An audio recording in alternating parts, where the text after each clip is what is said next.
All civilization revolves around agriculture, and go. Okay, so all civilizations are built, and the exception of a nomadic culture, which we're excluding them because they do not count in the context of which we are discussing. All civilizations, clear back before history, are built on agriculture. It's your foundational building block of any economy.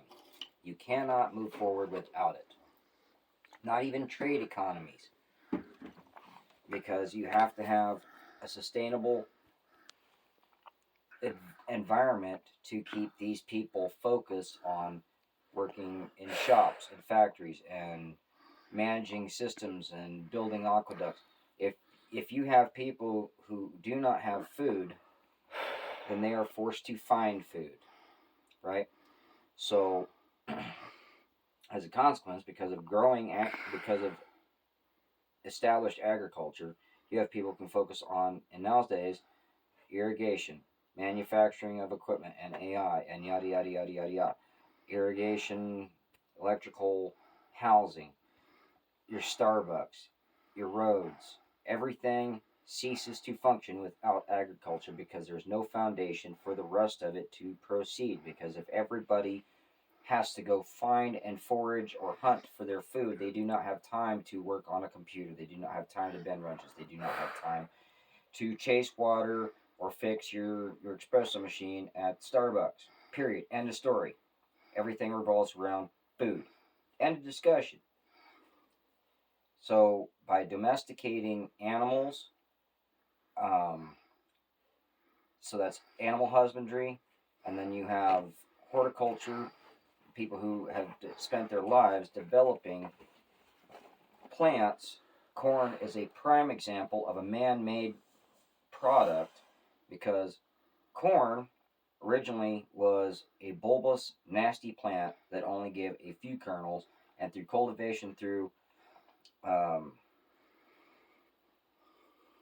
indigenous peoples in the Southwest, if I'm not mistaken, they started to develop it into what we know as corn today, where you have multiple varieties that produce multiple different things, from popcorn and corn syrup to fuel and plastics, all derived from corn. Guess what?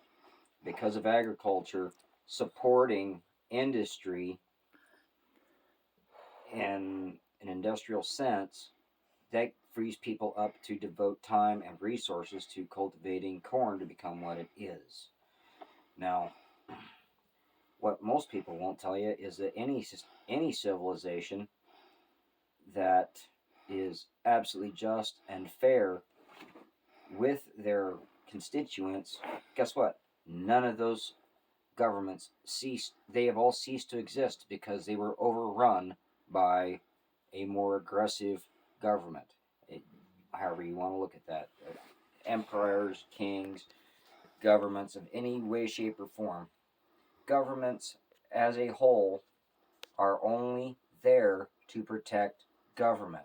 They're designed to gather in your masses and focus your industrialized might through agriculture and development of everything else that your civilization can provide, from infrastructure to weaponry to troops to goods to export.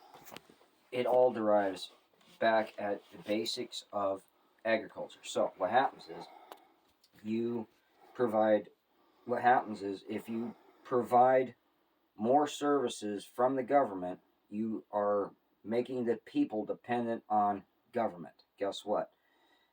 That's a that's a closed cycle loop that is self-destructive, because you get all these people that are dependent on a system which is inherently flawed, because governments by nature are designed to take care of governments first, not the constituents.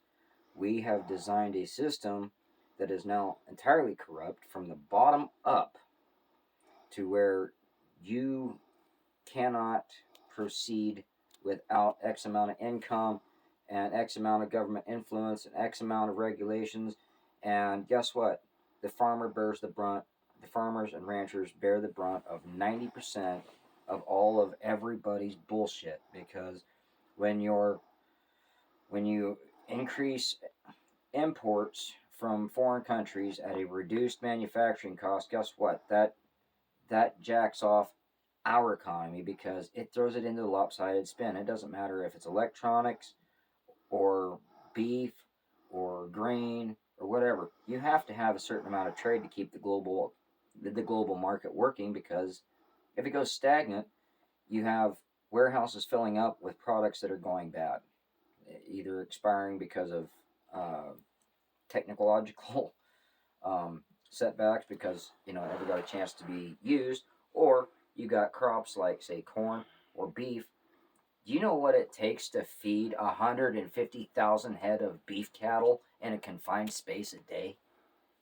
I do. A lot. A whole hell of a lot. I did it.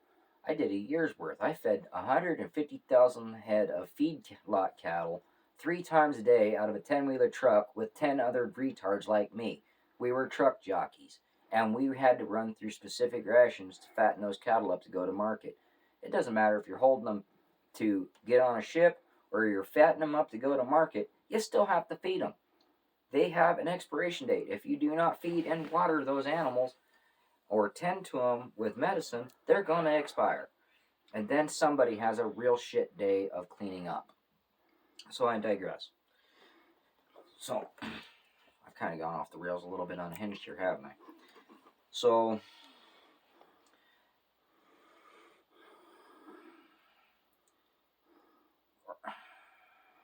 let me gather my train of thought here. What was the starting basis of this whole damn discussion anyways? How if you break the cycle, the stores won't have the capital to buy the food from us, and we can't operate our equipment without the gas to run it. We need the factories to manufacture plows, because plows break, parts on tractors break, tires on tractors go bad, inner tubes go bad, all of that stuff, carburetors and hydraulic lines and all that stuff.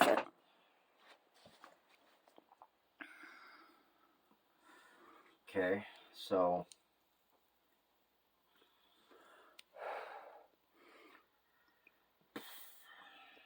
I think you ought to just stop right there for now.